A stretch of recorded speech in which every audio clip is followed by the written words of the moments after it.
played the pianist, for which you won an Oscar. You lost weight, you left your house, you left your car, you broke up with your girlfriend. Have you done the same thing for this role that you played in Septembers of Shiraz? Because it is a demanding role as well. And do you always do that? Do you always do this kind of prepping? I think the pianist required a certain discipline, and it was a time in my life that I could do very deep immersion into a role. You know, some of the things you mentioned were the byproduct. They weren't an intentional decision, you know.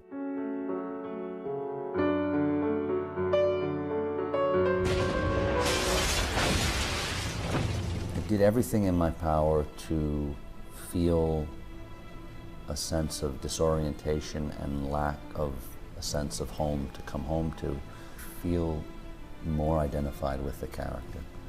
So it wasn't so much about just parting with some material possessions. I disconnected from my life. And it was a half-a-year shoot, and there were physical transformations that further disconnected me to my own physical being and my emotional state, which as a result of certain changes evolved. And I think that's necessary, and I feel grateful that I was rewarded for those efforts.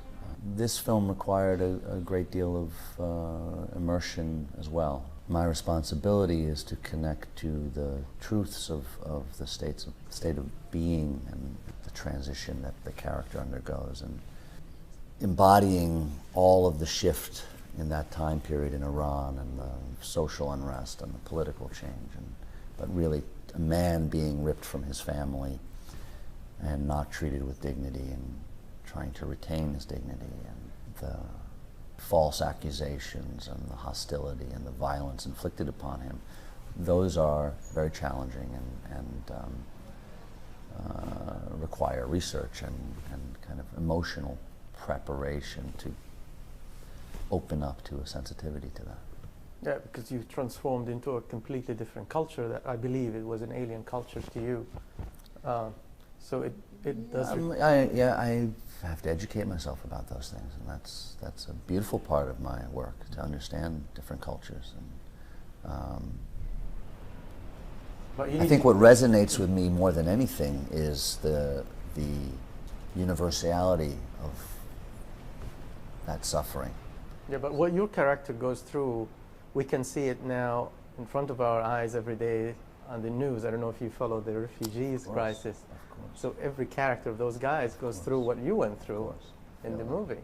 This film is more relevant and timely now, I feel, than when we made the film a year ago.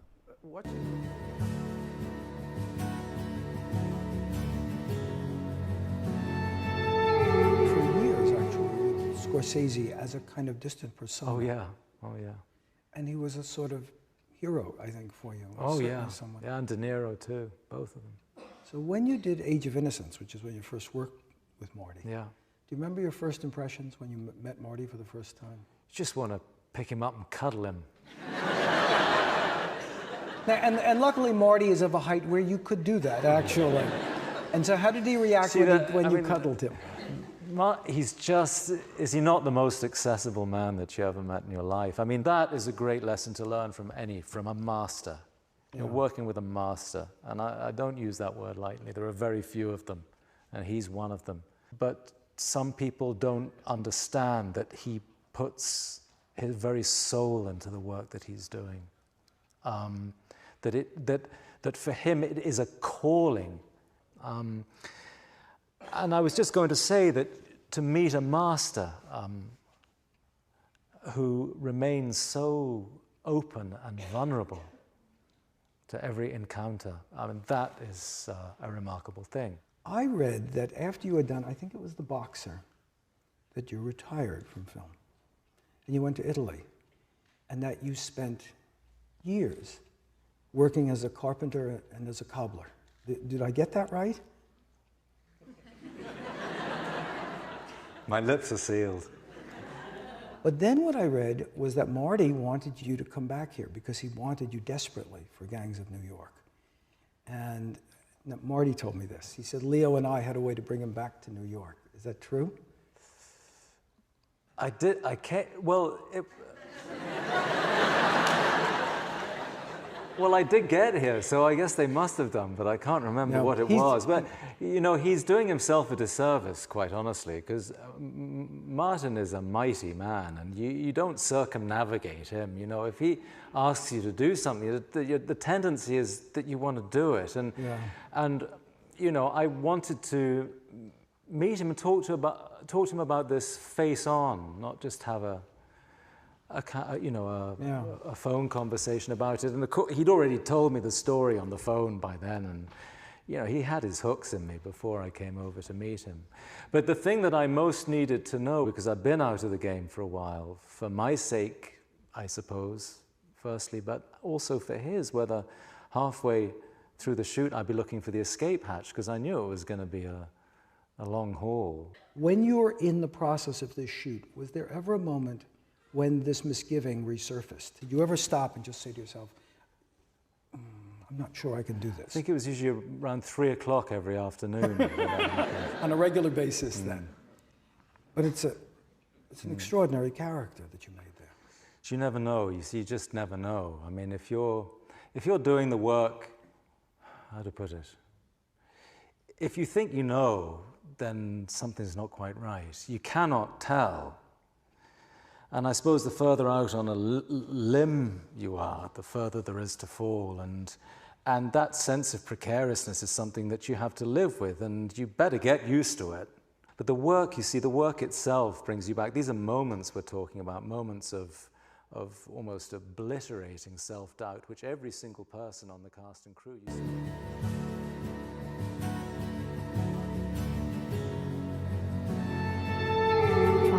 Times, given how Jasmine was, that you had moments like, oh gosh, the neurosis of her started to creep in around the edges a little in terms of your performance? Or were you able to kind of be like, nope, I've got this, all right, let's roll, let's do it? The interesting thing about Jasmine for me is that her deluded, paranoid and outbursts of panic and rage and fear, they're quarantined. So much so that someone, you know, she's on the hunt for a husband because obviously she's a woman who has no sense of agency, and her only sense of identity and financial security can be found by starting afresh with another man. Tip big, boys. Tip big because you get good service. So she's able to, even quite late in the piece, once we've seen her unravel on, you know, that cocktail of Xanax and Stoli martinis. Mom said you used to be okay, but you got crazy. Yeah, and then you talked to yourself. She herself has quarantined that sort of her insanity. And so I think probably for me as an actor, I had to be able to switch on and off. And I think the more films you do and the more children you have, the more you're able to switch that on and off. And I'm sure all the way through, there's certain scenes where you think, oh God, I'm dreading doing this, I don't know whether I'm going to be able to do it. But then you just have to throw yourself at it, and if Woody doesn't like it, he says it's awful, and you get to do it again. Thank you so much for your time today.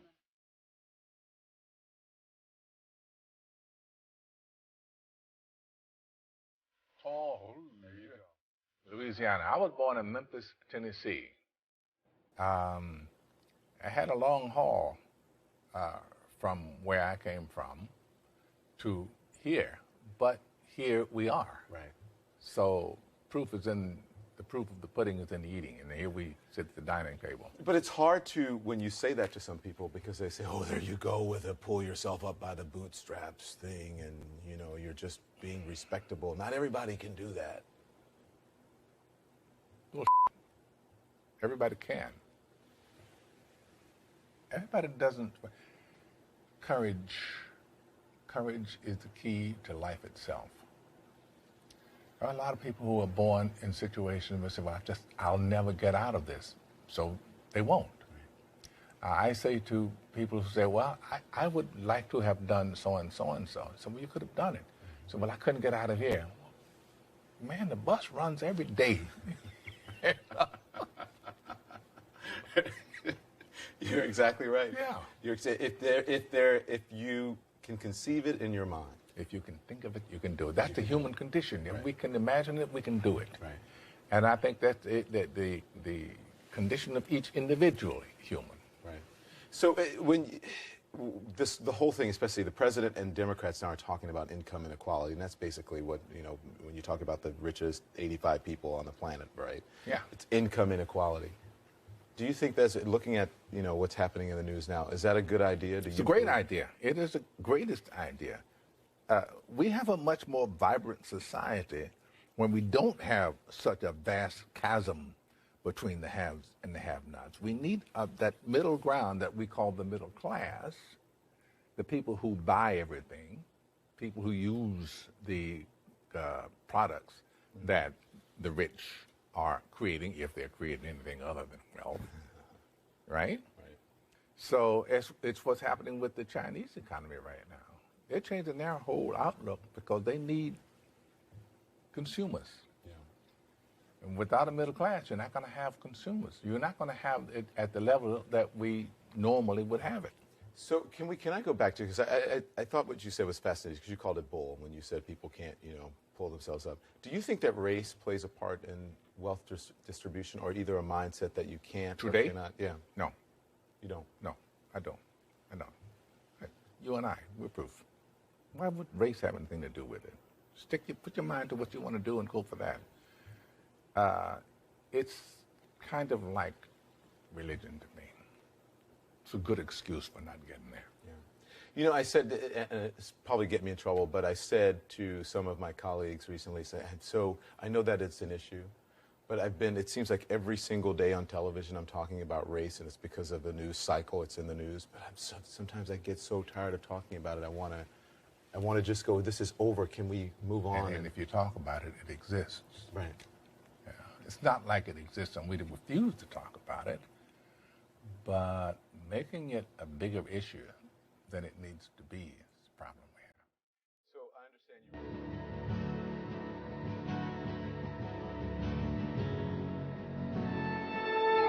Very tough and hard and heavy Steve McQueen movie. Yeah. It's lots about giving and getting orders.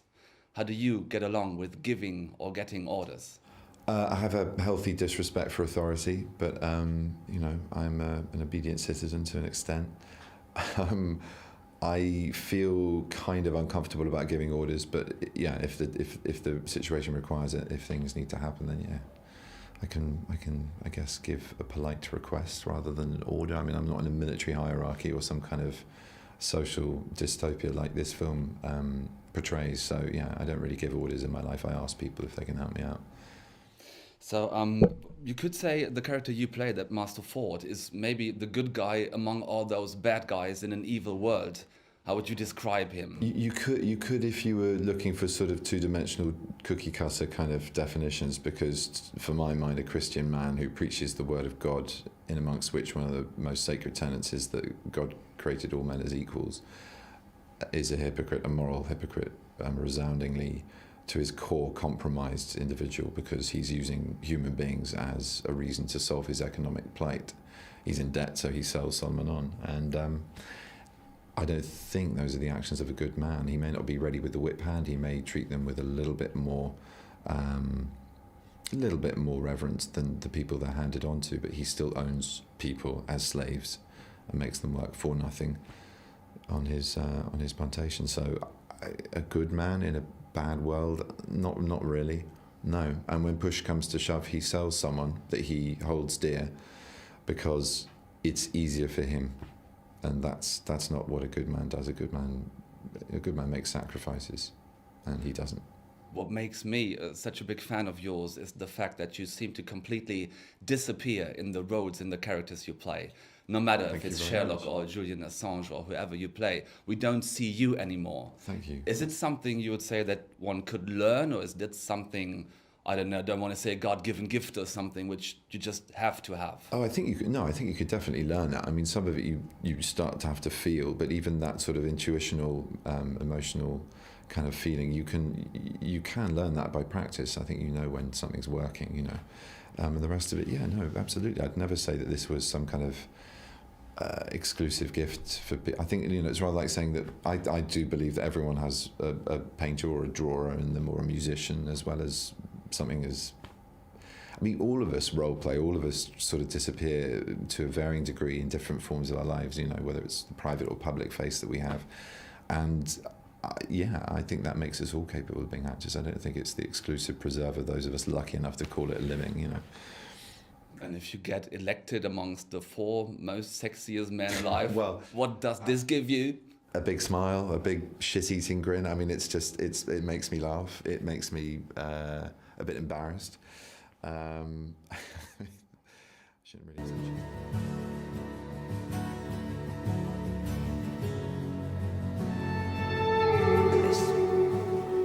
The knowledge that you have emerged wiser and stronger from setbacks means that you are, ever after, secure in your ability to survive. You will never truly know yourself or the strength of your relationships until both have been tested by adversity. Such knowledge is a true gift, for all that it is painfully won, and it has been worth more than any qualification I ever earned. I was on the train from Manchester to London, and it just came. Had something like that ever happened to you before?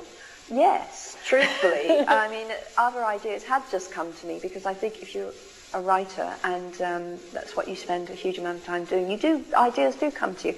But nothing had ever come so with such a, I had this, I thought, God, I'd love to write that. And when I got off the train, I went straight home and I started writing.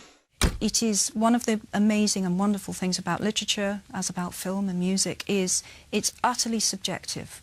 So it's somebody's that's opinion. the point of it. You know, that's the point. Of course, you move in that world. If you expect to just stand under a shower of perpetual praise, there's something wrong with you. Exactly right. That, you know, you will get criticism. I knew that going in. And the funny thing is, I'm not a particularly... I was never a very confident person. In there are areas in my life in which I'm very thin-skinned. But not in this area. In this area, I think it's right and proper. I should be criticised, and that's and can literature. You learn? Did you write in here? Mm-hmm. This is really the room. Well, I finished Philosopher's Stone in here. This is really where I turned my life around. Completely. I mean, my life changed so much in this flat.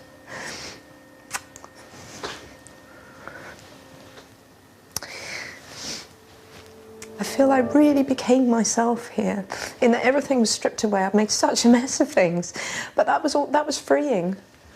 So I just thought, well, I want to write, so I write the book. And what is the worst that can happen? It gets turned down by every publisher in Britain, big deal. So, you know, it's really back to the wall time here. My bedroom's a lot, my bedroom, the bedroom is a lot tidier now, God. God, that's much. This was a tip when I lived here. Oh, look, Harry Potter books. Now that's really freaky.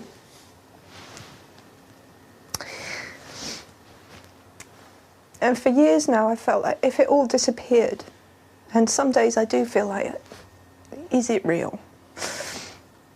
Then this is where I would come back to, you know, this would be my baseline. I'd be back in Leith.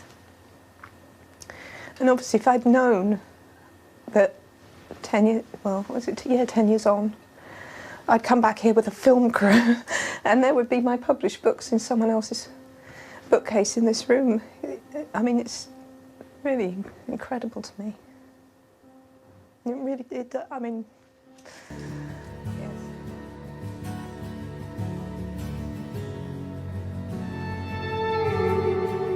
Why, if you want to get those kids, those lonely kids, and you want them to be able to be creative and burst out of that, why the bizarre presentation, which can be misinterpreted? I think everybody's got a presentation. Everybody looks a certain way because they want to convey a certain image. You look a certain way because you want people to listen to you in a certain way. Are you an exhibitionist? I'm kind of shy, and I think that I take that out by performing in front of a lot of people. That's how I get out my shyness. So, but you've done some pretty bizarre things on stage. I mean, they tell me that you engaged in a sex act with another man on a stage in Miami. Is that true? To a certain degree. To a certain degree. It wasn't so much a formal sex act. No one was aroused. Well, why did you do that? Why would you do Somebody ran on stage and pulled down their pants, so rather than let them make a laugh out of me, I grabbed them and turned the joke around on them. My parents were in the audience. And your parents were in the audience? And I introduced my father to the gentleman that came on stage. So if my father approved of it, I don't see it to be that shocking. But it was shocking. It was entertaining to me. To you? To me. But if kids saw that, if they saw you simulating or actually doing whatever happened, a sex act with another man, maybe they would go out and do it too. Well, I can't be blamed for something like that. You have to blame Richard Simmons and Liberace and people like that. I don't encourage people to choose any sort of sexuality, but I think I just try and entertain people. That's an odd example because it was a rare occasion. Someone ran up on stage and took off their clothes. It's not something that I would normally do, but I thought it was funny to me at the time. You have a stand on sex. Do you encourage kids to have sex? No, I don't. I do have a lot of sexual imagery in my performance, but I don't think it's ever encouraging anyone to have sex. I think I just show my own sexuality, but I don't think I've ever really written about having sex or anything like that. But I think that's, again, another thing that parents should be deciding. Okay, but remember now, a lot of kids don't have parents that really care about them, and those kids tend to gravitate to people like you who they see. If a kid asked me, should I have sex, I'd say, how old are you? And I'd say, well, I lost my virginity when I was 16, so there's my inspiration to you. And I would have tried sooner, but I just couldn't find any girls that liked me. You're a pretty well-spoken guy, yet in your records you use a lot of F-word, a lot of swearing, and this and that. Again, is it necessary to get your message across to use that kind of language? Is it, you use the sexual imagery, you use the shocking physical appearance, you've done some bizarre things on stage, and you use profanity. All of that necessary? Sometimes. I think sometimes when you're making a point, I don't think that my lyrics are overlaced with profanity because I myself don't speak using a lot of profanity in normal conversation. But I think when you're making something aggressive and you need to get a point across, if you're angry, sometimes profanity is necessary. It's better to use a curse word than to hurt somebody else, I find. You can take some of your lyrics as, you know, you'll understand when I'm dead. I mean, disturbed kids could take the lyrics and say, you know, when I'm dead, everybody's going to know me. Well, I think that's a very valid point, and I think that that's a reflection of not necessarily this program, but of television in general. If you die and enough people are watching, then you become a martyr, you become a hero, you become well-known. So when you have things like Columbine and you have these kids that are angry and they have something to say and no one's listening, the media sends a message that if you do something loud enough and it gets our attention, then you will be famous for it. Those kids ended up on the cover of Time magazine. The media gave them exactly what they wanted, and that's why I never did any interviews when that happened, when I was getting blamed for it, because I felt that I would be contributing to what I found to be reprehensible. So you don't believe that your songs reflect any kind of suicide wish or anything like that? No, I feel that my songs talk about getting through feelings like that. What do your parents think of you? My parents...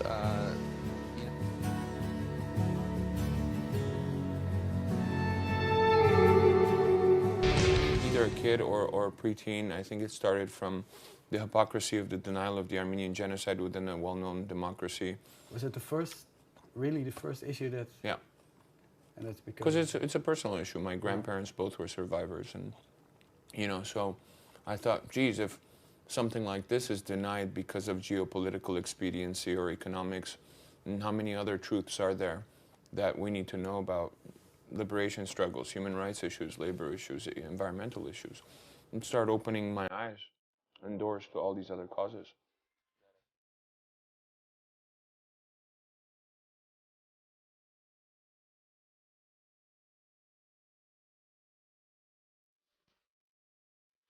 I remember stuff like my school and the streets and just specific visual memories of Lebanon.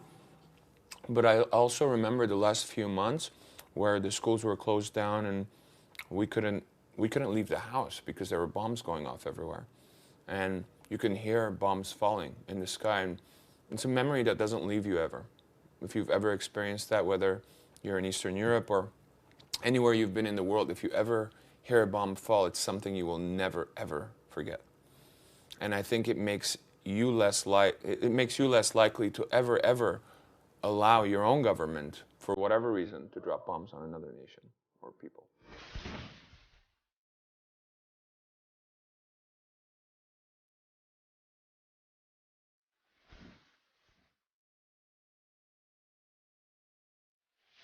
I thought about that from day one. I thought, you know, he should just pick Denis Kucinich as his running mate.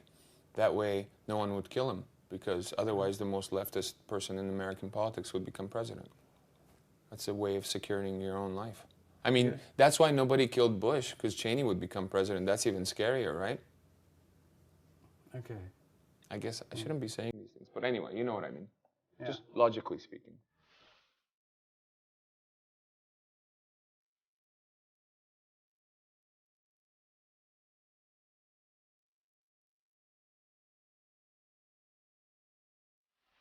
I've done a lot of work for, you know, obviously recognition of the Armenian genocide, and there were certain points in the United States in terms of politics, certain areas of the country and certain times where we were protesting Speaker of the House or stuff like that, where it got a little, you know, without getting into specifics, we were told that we should be careful. Yeah. Not as a threat, but as an actual heads up. And what did you do? Ducked a lot. Like when on stage, I started moving around much more. You know, I wish I was kidding. You know, I had good security people around me that had really good contacts as well with, you know, different agencies and whatnot. So that kind of helped out at the time.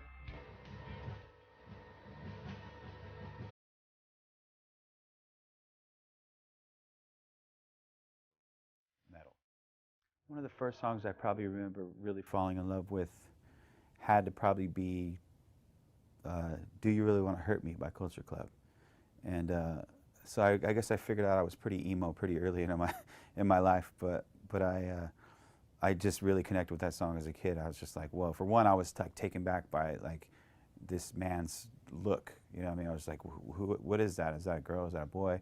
I was sort of like just like kind of like intrigued at that moment. But the song itself is like a really good song, you know what I mean? Sort of like a lot of Culture Club's early music sort of had like a little bit of a reggae feel to it. And at that point, I never even heard reggae music, so I just thought it was like, you know, kind of otherworldly in a way. And that's like I think that's one of the first records I bought as well. The song that I wish we had written is actually more or less a whole record I wish we had written is the Blue album from Weezer. Those songs themselves are so like simple in a way, but like they're like they just penetrate. It's just like, you know, it's a great record, and I remember sitting back saying, man, I wish I was in that band, and I wish I'd have wrote this batch of songs, because they're so fun to play and so fun to sing. And we did, like early on, actually we used to do like covers of, we used to actually sound check with like the whole record back you know, like on the early days of like when we put out Adrenaline and stuff, and people used to like bug out because like here we are in this like metal band, and we're sitting here like sound checking with the whole first Weezer record.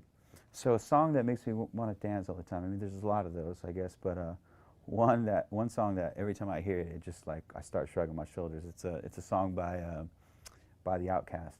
It's called "Screw It on the Barbie," and every time that song comes on, it's just like instantly it's time to stand up and boogie, for real. It's like it's a shoulder shrugger. Great band, but it's a great song. Well, recently a song that I can't get out of my head is any song by Justin Bieber. I end up by default listening to his latest singles every morning when I'm driving my daughter to school. The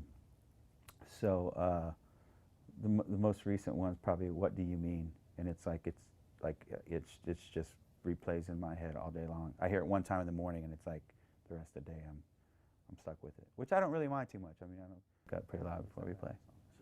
The first song that I heard that made me want to be a musician was probably, I want to say it was like like some sort of like electronic thing. Like I remember hearing like African Bambaataa, like Planet Rock, and at the time I was like way into like break dancing, and that was sort of like, that was my whole life, you know, as maybe 9, 10 years old. I got really into that, but those sounds for those records were really futuristic. They sounded like, you know, I was like way into robots and stuff when I was a kid, and science fiction, I guess, and that music sounded completely like from another planet. And at that point, like I knew that I really wanted to like create music. I wanted to like do something futuristic of that sort. I mean, obviously, I took another path as far as like you know, our different style of music that we ended up creating as my job. But even to this day, I mean, electronic music still is I'm very passionate about it, and I think it's because of that.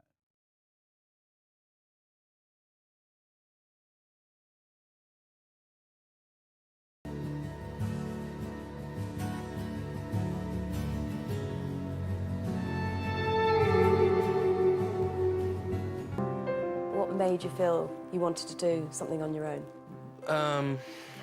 Mostly it was to do with the fact that there was a sort of growing pile of things that I wanted to finish that would have been extremely dull if it had been a band thing, because they were done on computers.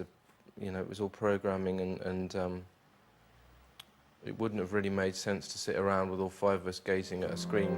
The lyrics on the Eraser, they're very provocative, some of them, aren't they? Are they? Well, I found them so. And Oh, okay, good, I think. there's the song about David Kelly. What made you want to write a song about that? The whole Hutton whitewash and the mewing and crying of Alistair Campbell, and then all the lies about going to war in the first place, and la la la, and going to these protests with people on the line in the streets, even school kids, and all this sort of madness going on. And then in the middle of it, this one poor guy who just seemed to end up being like the focus of a certain terrible energy. Do you hope or deliberately set out to try and provoke people to think about some of these things through your lyrics? I don't have a problem with writing about things that may be seen as political, but I don't really think it's not political music. It's just part of what's in front of me. Do you write almost a sort of kind of catharsis? Desperately trying to write songs that are fantastical and make life-affirming in the sort of all the right ways, but I personally think that that's what the music's supposed to do. And if you write the words correctly, you could be absorbing all this stuff, but really the whole point is the music flows over you. Music basically is like mathematics, you know, and you're trying to form patterns that make you understand what is around you, and patterns that help you get through the next day. Like when I listen to the radio and stuff, when I hear a new piece of music that I've just got to get a hold of it, because I know it's going to help me through a particular thing until the next one, or it's like life-affirming. The whole point of music is it's life-affirming. The sickness of it for me, the bit I couldn't deal with, was that somehow this is a reason to exist. And somehow you get to a certain level or whatever of exposure or fame or whatever, and then suddenly you can communicate with other famous people on a higher level. And like waft around going, hi. And that was I just kind of thought that was a bit peculiar. Do you think there's a sort of upside to being, well known, in that you can have huge influence?